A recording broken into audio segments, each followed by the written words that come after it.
205 run ही बना सकी आज चौथे टेस्ट के पहले दिन अहमदाबाद के अंदर इंग्लैंड, यानी कि तीसरे टेस्ट में जो टोटल दोनों इनिंग के अंदर स्कोर था कम से कम आज तो उससे ज़्यादा बनाया है। This is Hasan Ali and you are watching my YouTube channel cric chat 365।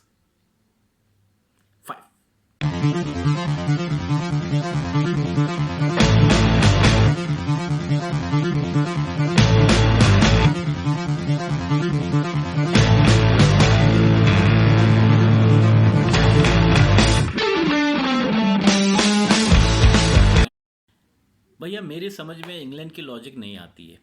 इससे पहले जो तीसरा टेस्ट हुआ था इस स्पिन पिच के ऊपर, टर्निंग ट्रैक के ऊपर 3 पेसर खिला दिए थे और आज उन्होंने टोटल 3 ही बॉलर खिलाए, डॉम बेस, जैक लीच और एंडरसन।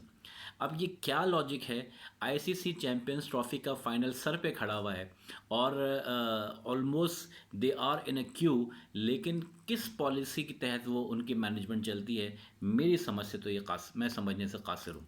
लेकिन इतना खौफ है इंग्लैंड की बैटिंग लाइनअप के अंदर के आज 8 बैट्समैन ऑफिशियल जो स्पेशलिस्ट है वो नंबर 8 तक जा रही थी टेस्ट मैच के अंदर। 7वें नंबर पे डैन लॉरेंस आया और 8वें नंबर पे बेन फोक्स आया। इट मीन्स के they were quite afraid of Ashwin and specially the Akshar Patel.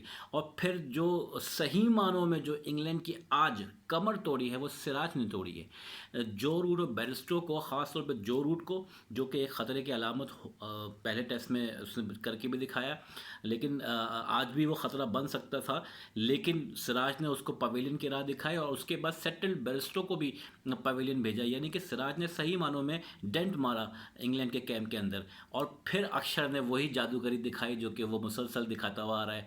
4 विकेटें ले उड़ा। सिर्फ एक बेन स्टोक था जो 50+ रन्स कर सका, 55 रन उसने जोड़े, लेकिन इसके अलावा जो उसका साथ दिया वो लॉरेंस और ऑली पॉप ने दिया। लेकिन ये ऐसा चलेगा नहीं, अगर आप इतना खौफ के साथ अगर ग्राउंड के अंदर उतरेंगे तो दूसरी भी टीम जो है वो आपके ऊपर चढ़ दौड़ेगी। और वही है कि आज इंडिया ने 205 पर ही ढेर कर दिया और अब तो कोई पिच में मसला नहीं था, अब तो ऐसी कोई बात नहीं थी।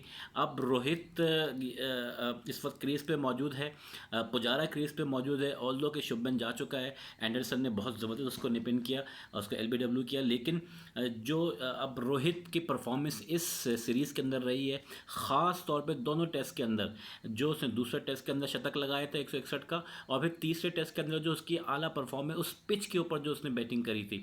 अब रोहित और फिर अभी इंडिया की बैटिंग लाइनअप पूरी मौजूद है।